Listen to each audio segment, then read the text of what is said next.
अभी हमको और जाना है।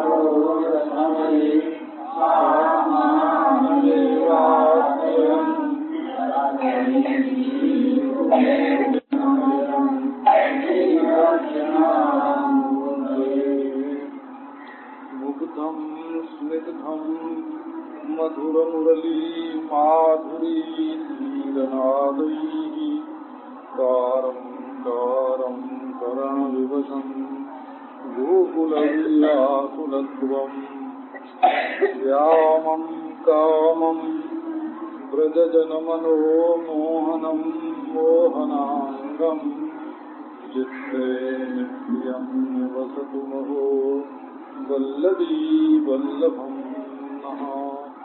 ॐ शान्ति शान्ति शान्ति।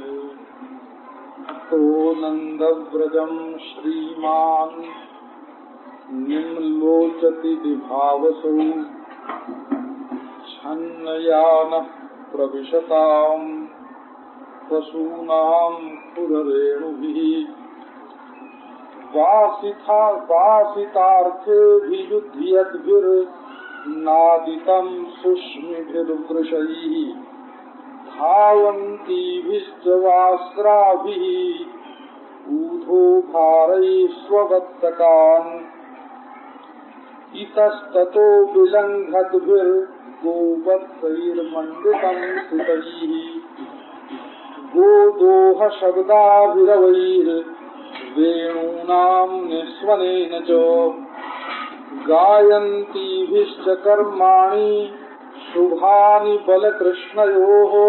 स्वलङ्कृताभिर्गोपीभिर्गोपैश्च सुविराजितम् अग्न्यर्कातिथिको विप्र पितृदेवार्चनान्वितैः धूपदीपैश्च माल्यैश्च गोपावासैर्मनोरमम् सर्वतः पुष्पितवनम् द्विजालिकुलनादितम् हंसकारन्दवाकीर्णैः पद्मसण्डैश्च मण्डितम् समागतम् समागम्य कृष्णस्यानुचरम् प्रियम् नन्दः प्रीतः परिष्वज्य वासुदेवधियार्चयत। ओम। और ब्रज में चला। ब्रज में भक्त के पीछे पीछे जाओगे तो वहाँ का रहस्य मालूम पड़ेगा, और बिना भगत के स्वतंत्र रूप से चले जाओ वहाँ तो कुछ मालूम नहीं पड़ेगा। मैं पहले सन 26 में वृंदावन गया, वैसे ही लगे जैसे सब जगह की धरती होती है, वैसी धरती, वैसे ही पेड़, वैसे ही आदमी, और जैसे नदी होती है वैसी जमुना जी, जैसे मंदिर होते हैं वैसे मंदिर, कोई विशेषता नहीं मालूम पड़े। तो रंग जी के मंदिर के बाहर एक पेड़ के नीचे जाके सो गया। तो भाई लोग कहते हैं कि ब्रज दिव्य है, वृंदावन दिव्य है, वहाँ बड़े बड़े आनंद हैं, बड़ा रस है, यहाँ तो कुछ नहीं। और सूर्यास्त होते होते एक भक्त ने आके उठाया, बोले यहाँ क्यों पड़े? तो मैंने अपनी तकलीफ बताई कि आया था वृंदावन का रस लेने, और यहाँ तो सब सूखा ही सूखा मालूम पड़ता है। पेड़ों में भी पत्ते ज्यादा नहीं है, पानी भी खारा है, पंडित पुजारी जो मिलते हैं वो भी कुछ मांगते हैं, यहाँ तो कोई मजा नहीं। तो उन्होंने कहा अच्छा आओ मेरे साथ।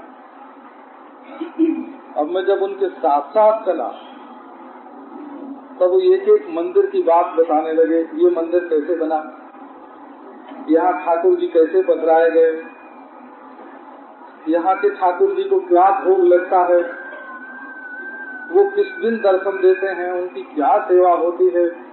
यहाँ देखो चैतन्य महाप्रभु ने ये वृक्ष पहले देखा तो देख के बेहोश हो गए कि इसी की डाल पर बैठ के श्याम सुंदर बांसुरी बजाते थे। बोले देखो ये उसी कदम्ब के वंश में ये पैदा हुआ है, तो ये वही गौएं हैं जिनको ठाकुर जी चलाते थे। ये देखो बिहारी जी प्रत्यक्ष दही बड़ा खाते हैं, राधा वल्लभ जी खिचड़ी खाते हैं, राधा रमण जी को कढ़ी बहुत पसंद है, श्री रंग जी की गोष्ठी बड़ी प्रसिद्ध है। जब एक एक बात उसने बताना शुरू किया और वो ब्रजवासी महात्माओं के पद और वो श्लोक, उसकी आंख से आंसू बहे, वो स्वयं व्याकुल हो जाए सुनाते सुनाते हो, तब ऐसा आनंद आया वृंदावन का कि आपको क्या कहूं। तो वृंदावन में जाना होए तो स्वतंत्र रूप से नहीं, किसी रसिक का संग चाहिए। अनाराध्य राधा पदाम बोध युग्मम अनाश्रित्य वृंदाटवीं तत्पदांकाम असंभाष्य तद भाव गंभीर चित्तान कुतस्याम सिंहो रसस्यावगाह। जब तक राधा रानी के चरणारविंद की आराधना नहीं करोगे,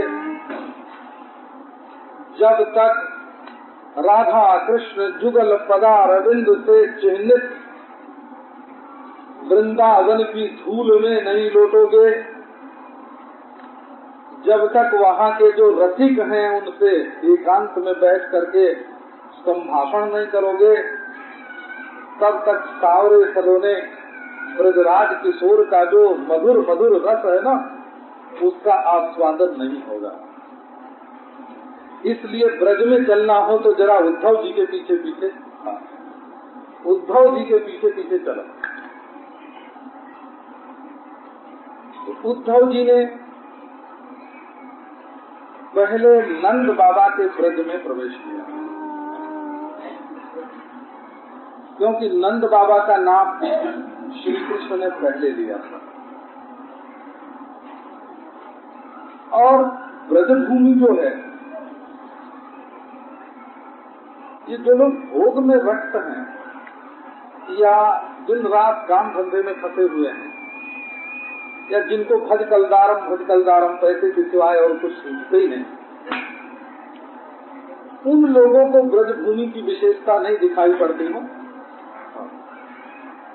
आपने सुना होगा ना कि श्री वल्लभाचार्य जी महाराज ब्रज की यात्रा कर रहे हैं,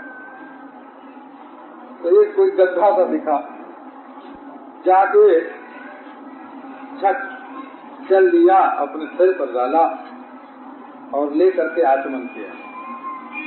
उनके साथ कोई सेवक था, बोले महाराज ये कौन सा तीर्थ है, पूरा जल भी नहीं है, कीचड़ है, इसमें पानी भी गंदला गंदला दिख रहा है, ये कोई तीर्थ है? तो कहते हैं कि आचार्य महाप्रभु ने क्रोध की लीला की, उसकी गर्दन पकड़ के और गड्ढे में डाल दिया। जब वो गड्ढे में गया तो क्या देखता है कि निर्मल जल का सरोवर है, उसमें कमल खिले हुए हैं, हंस खेल रहे हैं, रत्नों की सीढ़ी बनी हुई है, वो तो जुगल सरकार के बिहार का स्थल है। बोले देखो ये है ब्रज।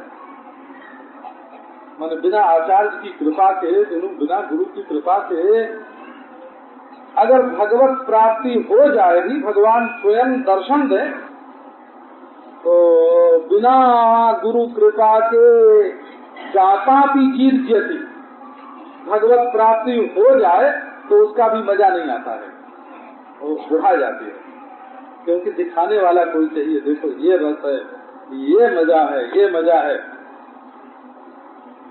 तो ये जो ब्रजभूमि है ये दिव्य है। आपको देखो उपासना का रहस्य बताता है। ब्रह्म ज्ञान के प्रसंग में ब्रह्म ज्ञान की बात आपको सुनाता हूँ। उसमें हमको मेल जोल करना नहीं भाता है कि ब्रह्म ज्ञान की चर्चा में रस की चर्चा मिला दें और रस की चर्चा में ब्रह्म की चर्चा मिला दें। दोनों निर्गुण ब्रह्म की प्राप्ति के लिए तत्व ज्ञान की बात करते हैं।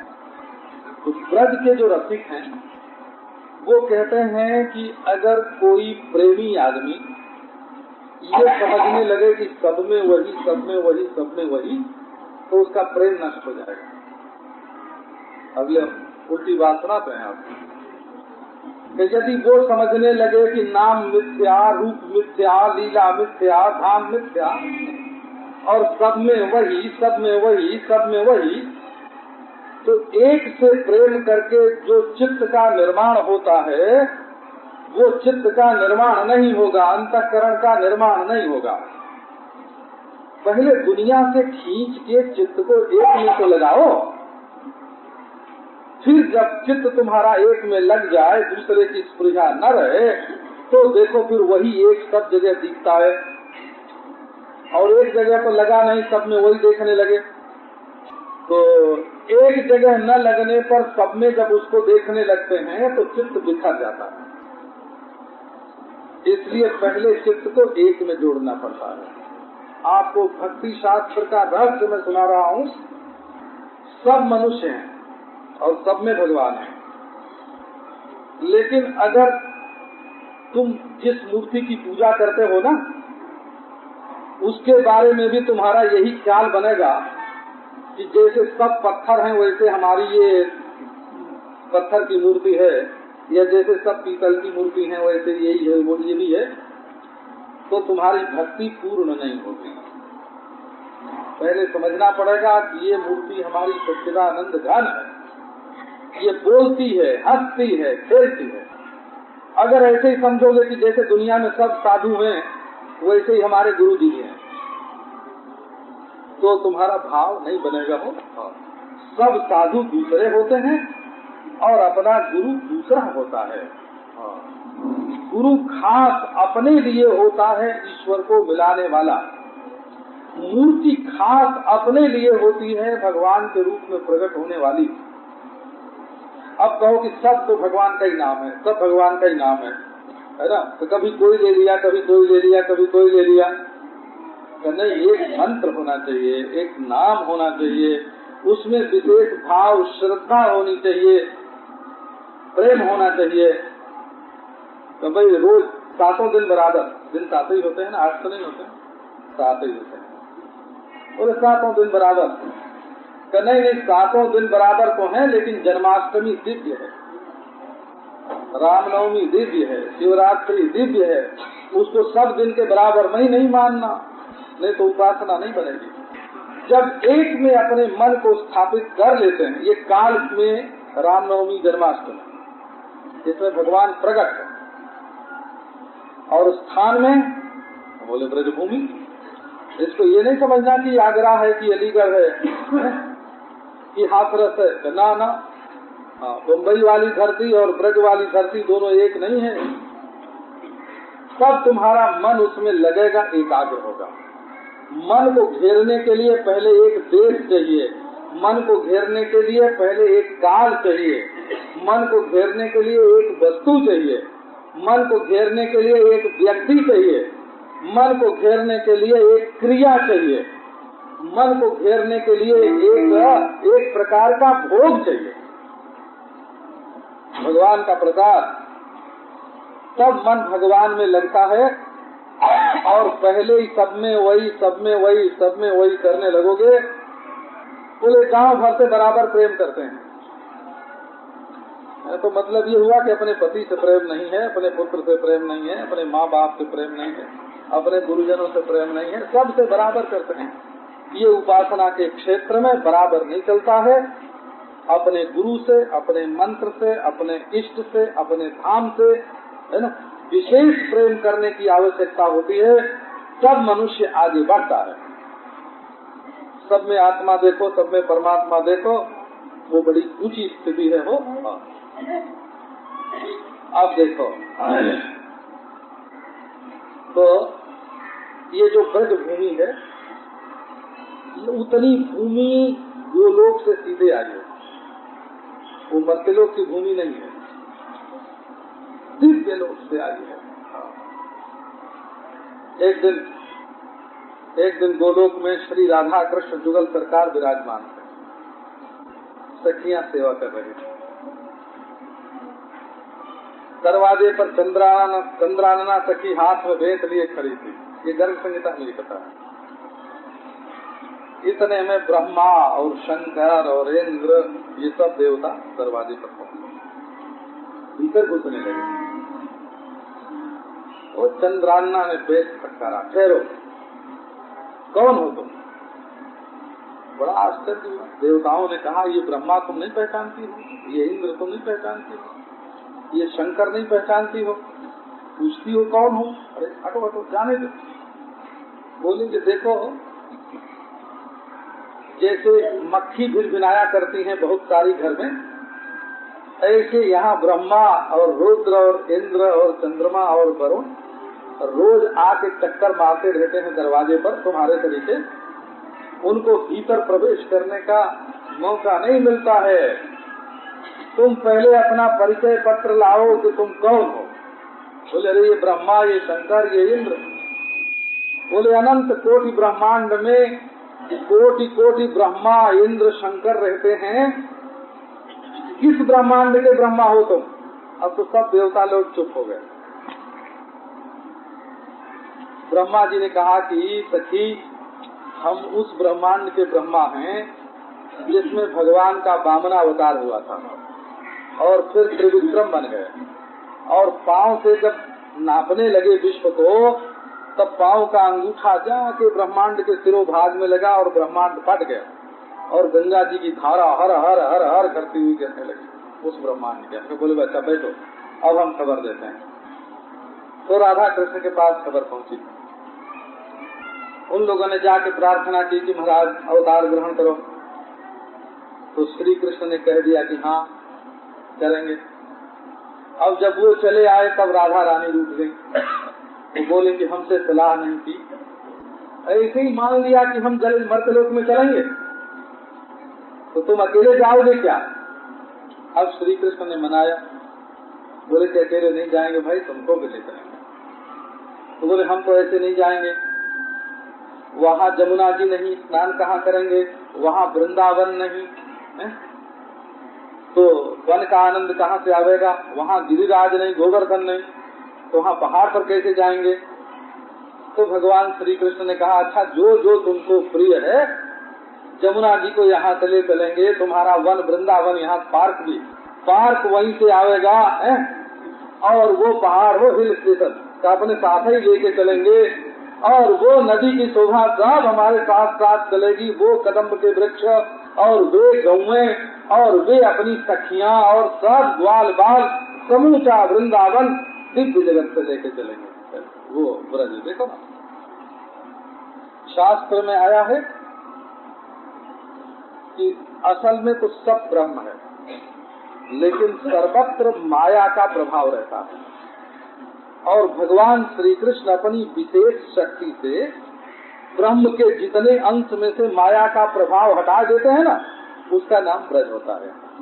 वहाँ शुद्ध ब्रह्म रहता है, वहाँ माया नहीं रहती। अब वहाँ उद्धव जी आए। श्री कृष्ण का असली रूप ब्रज में गए बिना मालूम क्या पड़े? है किसी की हिम्मत जो कृष्ण को सारे कह के पुकारे?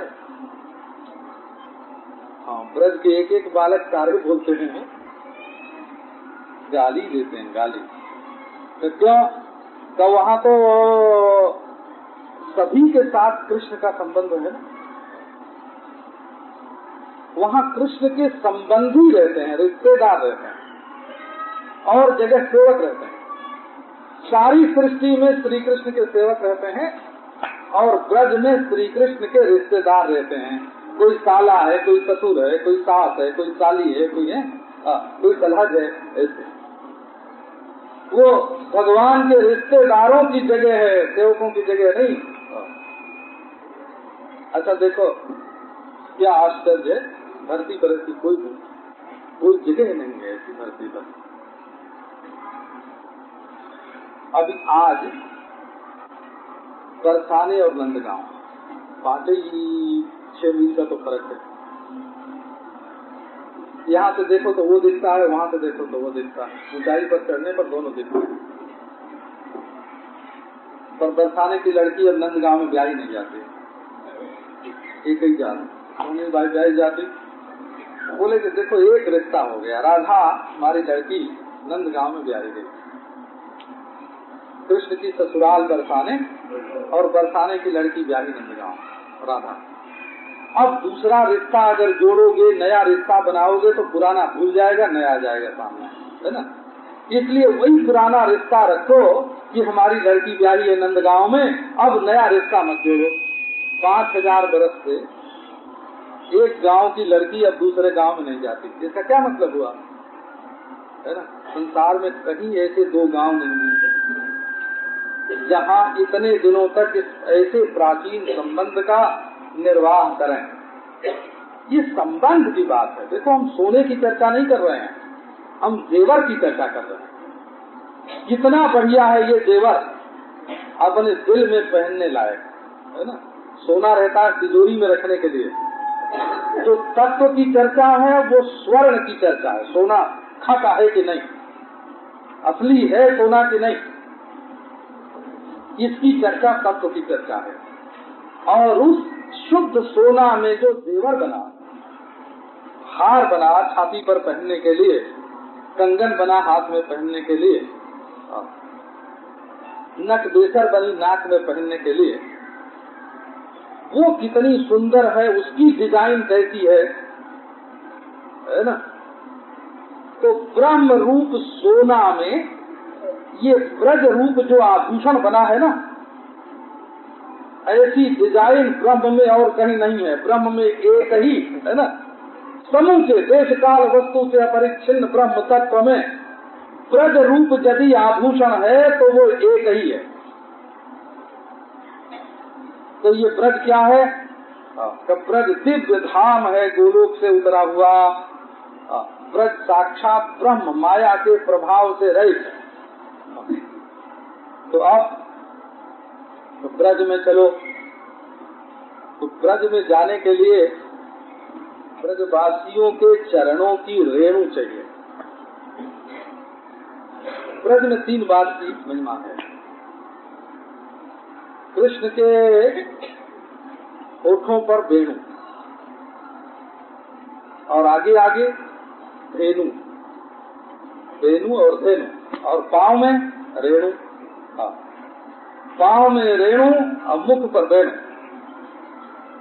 और आगे आगे धेनु। और कर लो कृष्ण का दर्शन। सावरे सलोने ब्रजराज कुमार पीताम्बर धारे मुरली मनोहर आनंद कंद। तो जब उद्धव ने प्रवेश किया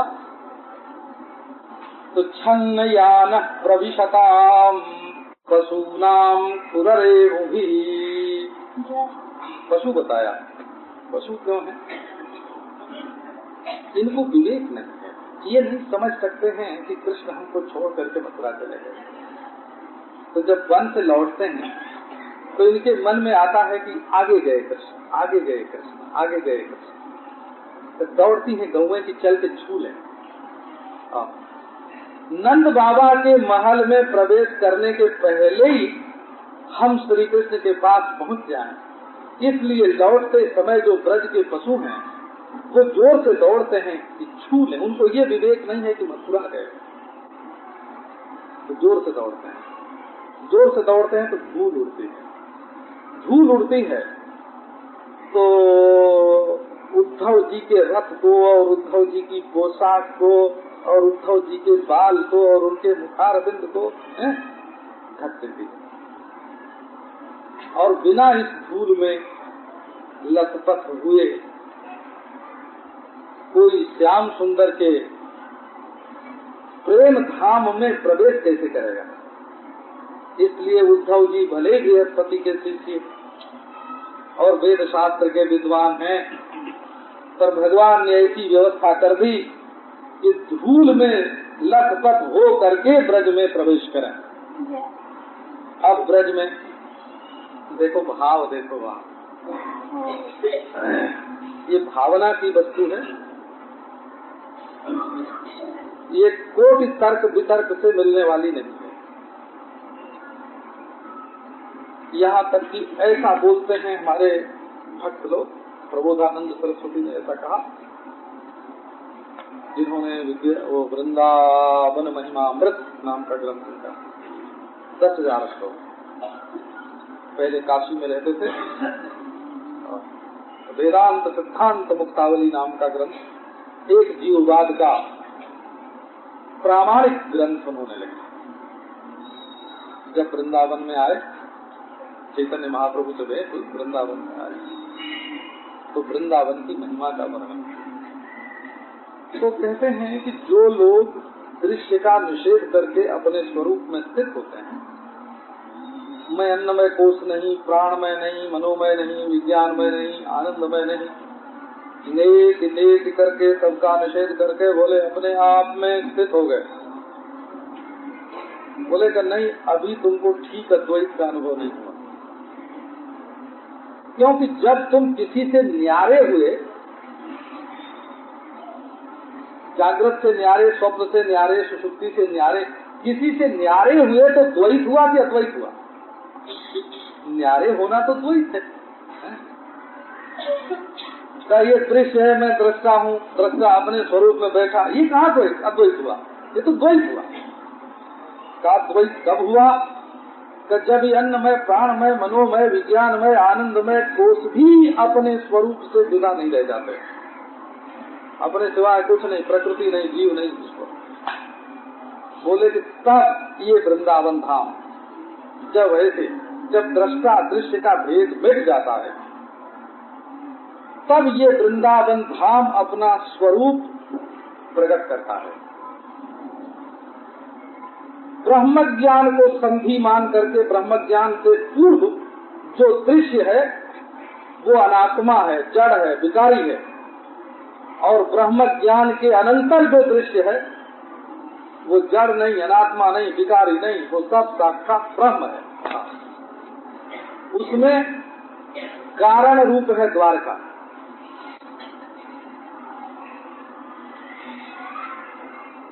और सूक्ष्म रूप है मथुरा, और उसमें स्थूल रूप है जहाँ चैतन्य प्रकट है, वो है वृंदावन। और वृंदावन में अतिशय विहार की जो स्थली है निकुंज, जहाँ राधा कृष्ण जुगल सरकार अनादिकाल से विहार करते हैं, वो नारायण। तो आओ वृंदावन, एक बार वृंदावन में प्रवेश करो। कैसा है वृंदावन? नादितम सुष्मिभिर्वृषैः धावन्तीभिश्च वास्त्राभिः ऊर्ध्वो भारयिष्ववत्सकान् इतस्ततो विलङ्घद्भिर्गोवत्सैर्मण्डितं स्थितैः गोदोह शब्दाभिरवैर् वेणूनां निस्वरेण च। देखो, वर्णन तो मालूम पड़ता है मोटा मोटी, कोई पढ़े तो क्या ये कहेगा कि गाय बैल का वर्णन है, ब्रज में और क्या है, गाय है। पर ऐसे क्रम से बैठाया हुआ है। कहते हैं कि कौवे जो हैं वो प्रेम में मग्न है, और उनके लिए बैल मतवाले हो रहे हैं, और मतवाले हो करके आपस में लड़ते हैं और शब्द करते हैं।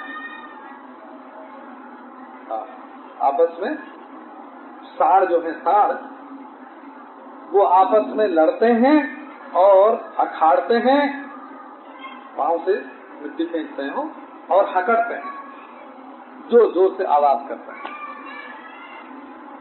एक दृश्य ये। दूसरा दृश्य क्या है? धावन्ती भिष्ट वाश्राभिः ऊर्ध्वो भारयिष्ववत्सकान्। थोड़े दिनों की ब्याई हुई गौएं और बड़े बड़े उनके थन, और उनमें से दूध जो है वो गिरता जा रहा है, और वो अपने बछड़ों की ओर दौड़ रहे हैं। ये दूसरा दृश्य। तीसरा दृश्य क्या है कि तत्तो विलंघद्भिर गोवत्सैर्मण्डितम सितैः, सफेद सफेद बछड़े, छोटे छोटे, इधर उधर छलांग भर रहे हैं और आपस में मिलजुल करके खेल रहे हैं। असल में ब्रज में 3 रस है, मधुर रस, वात्सल्य रस और सख्त रस। भक्ति में 5 रस मानते हैं वो।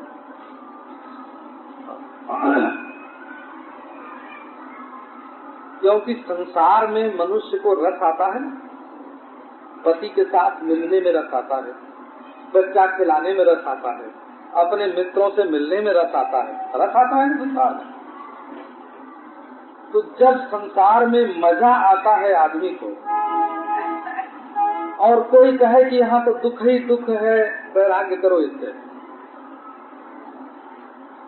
तो ये तो ऐसा ही हुआ ना कि एक आदमी नोटों का बंडल अपने कंधे पर लादे लिए जा रहा और उसको मजा आ रहा कि देखो हमारे पास इतने नोट, और कोई कहे कि देखो ना कितना बोझ है, फेंक दो सड़क पर, तो उसके बोझ कहने से वो आदमी नोट का बंडल फेंक देगा? नहीं फेंकेगा। तो ये बाबा जी लोग क्या करते हैं कि गृहस्थों को तो आ रहा है मजा, है ना, स्त्री में, पुरुष में, पुत्र में, मित्र में, उनको आ रहा है मजा, और बाबा जी लोग कहते हैं वो कितना दुख है, छोड़ो छोड़ो छोड़ो। अब उनके कहने से कौन छोड़े? भगवान ने देखा कि किसी बाबा जी की बात इस तरह चलने वाली नहीं है। ये बात चलती है कब? ये बात तब चलती है, देखो एक व्यापारी मिले और विश्वास पात्र हो गए और कहे कि भाई तुम्हारे पास लाख रुपए हैं, कहाँ है? तो देखो हम ऐसा व्यापार तुमको बताते हैं, ऐसा व्यापार तुमको बताते हैं कि 5 लाख हो जाए तुम्हारा। तो सचमुच? कहाँ सचमुच? चले 1 लाख हम अभी लगा देते हैं।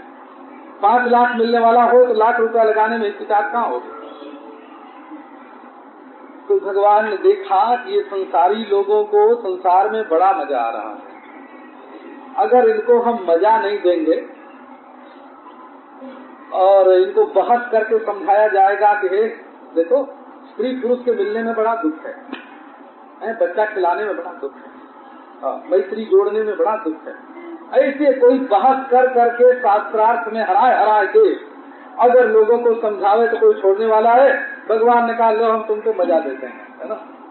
ये भक्ति जो है ना, रस है, 5 रस है। क्या? शांत रस, दास्य रस,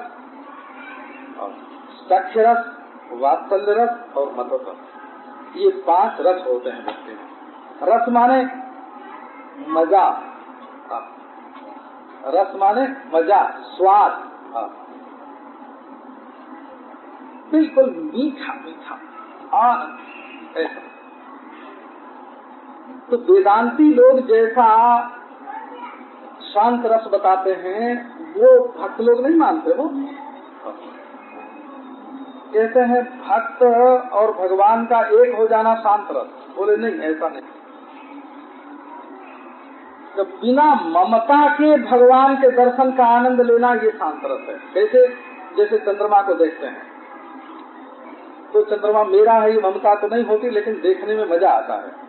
तो ऐसे सामने श्री कृष्ण खड़े हुए, मुरली मनोहर पीताम्बरधारी श्याम सुंदर, मंद मंद मुस्कुराते थे और तिरछी आंख से कभी कभी देख लेते हैं, और कभी कभी आंख मिल जाती हो तो मुस्कुरा लेते हैं, और कभी कहते हैं कि आओ भगत हमारे हृदय से लग जाओ, है ना। तो ये देखने में जो मजा आता है ममता नहीं हुई, ये शांत रस इसका नाम। फिर तो बोले नहीं, आओ आओ तुम अब हमारी सेवा में रहो, है ना, हमारे पाँव दबाओ, झाड़ू लगा दो, 1 गिलास पानी ले आओ पिला दो, आज तो हम तुम्हारे हाथ का भोजन करेंगे। ये दास्य रस, सेवा का रस। ये हाथ जोड़ लेना ठाकुर जी को और घर में तस्वीर रख लेना और 4 बार नाम ले लेना और इसमें अपने को बड़ा भारी भगत समझ लेना, ऐसी नहीं है। भक्ति बिना संबंध के नहीं बनती, रिश्ता जोड़ना पड़ता है। जब उधर मजा आवेगा तब दुनिया का मजा फीका पड़ जाएगा, और उधर मजा नहीं आवेगा तो फिर इधर के मजे जो हैं वो खींच करके बताना है। तो दांत से भी बढ़ करके सख्य रस होता है। तो वैकुंठ में शांत रस ज्यादा होता है और अयोध्या में दास रस ज्यादा होता है, और ब्रजभूमि में 3 रस ज्यादा होते हैं।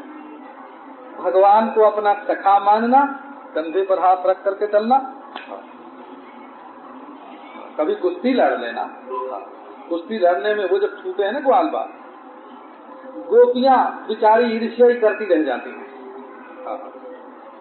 जब कभी श्री कृष्ण श्री रामा को नंद बाबा आके सामने, नंद जसोदा बैठे हैं और आया श्री रामा, और उठ के खड़े हुए कृष्ण और दोनों हाथ से पकड़ा और हृदय से लगा लिया। अब वो दूर से गोपियां देख रही, जल रही हैं, है ना। तो बोले हम श्री रामा नहीं हुए, है ना, नहीं तो बाबा के सामने हमको भी तो हृदय से लगाते ना। गोपियों के मन में ईर्ष्या पैदा होती है। सख्य रस इसको बोलते हैं, वात्सल्य रस, बच्चे बन गए भगवान। मधुर रस, अपने प्रियतम पति बन गए भगवान। तो 3 बात हुई ना। तो ये ब्रज में 3 रस है, इस बात को प्रकट करने के लिए ये 3 प्रकार का वर्णन है। वासितार्थे भी युध्यद भी नादितम सुष्मिभिर्वृषैः। मत वाले बैल उठी हुई गायों के लिए आपस में युद्ध कर रहे हैं और बीच बीच में गर्जना कर रहे हैं। हाँ, ये वीर रस से संपुष्ट श्रृंगार रस का वर्णन है। धावन्ती भिष्ट वास्त्राभिः ऊधो भारैश्ववत्सकान्। और अपने बछड़ों की याद करके देख के दूध आ गया थन में, खिंचवा रहा। जब गौएं चलती हैं ना ब्रज, ऐसी ऐसी गौएं हमने देखी हैं हो, जिनके थन को कपड़े से उनके साथ बांध देना पड़ता है, नहीं तो थन इतने लटके हुए होते हैं कि धरती में लगते चलते हैं। दूध लगता चलता, दूध बरसता चलता है। दूध गोस्वामी ने वर्णन किया कि मैंने ब्रज में देखा कि जब गौएं चलती थी तो उनके थन से दूध गिरता था। तो जो खट्टी खट्टी घास होती है ना, घास, उनके ऊपर जब दूध गिरता तो दूध दही बन जाता, दूध दही बन जाता। तो देव मात्रिकम अभूत वृंदावनम, देखा कि जैसे दही की वर्षा सारे वृंदावन में, कहीं घास वहाँ की दूध से सींची हुई है, कहीं कहीं वहाँ की घास दही से सींची हुई है। ऐसा वो हरी हरी घास और उस पर सफेद सफेद दूध और दही, ब्रजभूमि का दिव्य वर्णन। ये तो अपना संपूर्ण सौंदर्य ब्रजभूमि प्रकट करती है। तो ये काहे के लिए दौड़ रही है गौएं? बोले अपने अपने बच्चों के लिए। मान ये वात्सल्य रस है, अपने बच्चों के प्रति जो स्नेह है ये वात्सल्य रस है। और गायों के प्रति जो बैलों का आकर्षण है वो मधुर रस है। अब सख्य रस का वर्णन करना, इसमें पहले मधुर, पीछे वात्सल्य, उसके पीछे सख्य का वर्णन है। इतस्ततो विलंघद्भिः गोवत्सैर्मण्डितं स्थितैः। ये मैत्री जो है ना, सख्य स्थित, मैत्री में स्थितता होना जरूरी है। स्थित माने उज्ज्वल। ये बछड़े जो हैं ये ज्यादातर सफेद हैं। तो विरस होई रस जाय कपट खटाई परत ही, विलग होई रस जाय कपट खटाई परत ही। जल पय सरित विकाय देखो प्रीत की रीत भल। प्रीत की रीति कितनी भली है। दूध और पानी की प्रीति है, तो जब पानी दूध से मिलता है तो जो भाव दूध का वही भाव पानी का। लेकिन जब कपट की खटाई जब पड़ जाती है ना, दूध फट जाता है। दूध फट जाता है तब पानी का भाव पानी हो गया, बोला वो पानी के भाव में नहीं बिकेगा। तो विलग हो तो रस जाए, तो रस भी, स्वाद भी चला गया, अलग भी हो गया, क्योंकि बीच में कपट की खटाई पड़ गई। तो मैत्री जो है वो उज्ज्वल, उसका रंग है श्वेत सफेद, उसमें कोई कालिमा कपट की कालिमा नहीं कर सकते। तब स्थितई, स्थितई शब्द का दो अर्थ है, एक तो स्थित माने उज्ज्वल और दूसरे स्थित माने प्रेम से परस्पर बंधे हुए, अपने झुंड से बाहर नहीं जाते। स्थित शब्द का अर्थ बद्ध भी होता है। और ये खूब छलांग इधर से उधर उधर से उधर छलांग कर रहे हैं ब्रज में, ये विशेष शोभा बताते हैं ब्रज की, जिससे ब्रज का ध्यान लग जाए, ब्रज का ध्यान लग जाए। इसलिए गाय और बैल इसलिए बछड़ों की ओर दौड़ती हुई गौएं, और इसीलिए ये बछड़े। अब रस बताते हैं। गोदोह शब्दाभिरवैर वेणूनाम निस्वनेन च, बड़ा भारी संगीत जैसे छिड़ा हुआ है ब्रज में। ये तीन रस बता करके तीनों के साथ संगीत का बड़ा जोड़ है, जोड़ है वो। प्रेमी लोग कहते हैं राग और राग और भोग और भोग, चार बात से भक्ति बनती है। राग माने हृदय में जो प्रेम होता है उसको अनुराग राग, और राग माने संगीत। राग और राग, हृदय में राग हो और बाहर भजन का संगीत हो, और भोग हृदय में जुगल सरकार के भोग का मिलन का चिंतन हो और बाहर थाल पे थाल भोग लगाए जाए। इन चार बातों से भक्ति संपन्न होती है, राग और राग, भोग और भोग। अब ब्रज में क्या है तो गोदोह शब्दा विरवई वेणूनाम निस्वनेन च, जगह जगह गौएं दुही जा रही हैं और उनके दुहने का जो शब्द है मांगलिक, जहाँ गाय दुही जाती है वहाँ देवता प्रसन्न हो जाते हैं। तो देखो ना, यहाँ गाय है, सर्वदेवमयी गाय है, इसका भविष्यात्मक दुग्ध है, देवता प्रसन्न होते हैं, पितर प्रसन्न होते हैं, यहाँ हमको भोग मिलेगा, श्राद्ध मिलेगा, भगवान प्रसन्न होते हैं। तो ब्रज में जगह जगह गौएं दुही जा रही हैं और वेणु नाम निस्वनेन च, बांसुरी बज रही है जगह जगह। श्री कृष्ण ने ऐसी बांसुरी बजाई, ऐसी बांसुरी बजाई ब्रज में कि अब भी बजती है। अब भी महात्मा लोग जब कभी एकांत जंगल में जाते हैं जहाँ दूर दूर तक मनुष्य नहीं होते हैं और शांत नीरव एकांत में बैठ करके जब श्री कृष्ण का ध्यान करते हैं तो उनको वो बंसी ध्वनि सुनाई पड़ती है। ऐसे ब्रज में उद्धव जी ने प्रवेश किया। अब गोपियां क्या कर रही हैं वहाँ, और ब्रजवासियों के घर कैसे हैं और उनमें क्या क्या हो रहा है, और नंद बाबा ने कैसे स्वागत सत्कार किया उद्धव जी का, ये सब वर्णन आगे है, वो आपको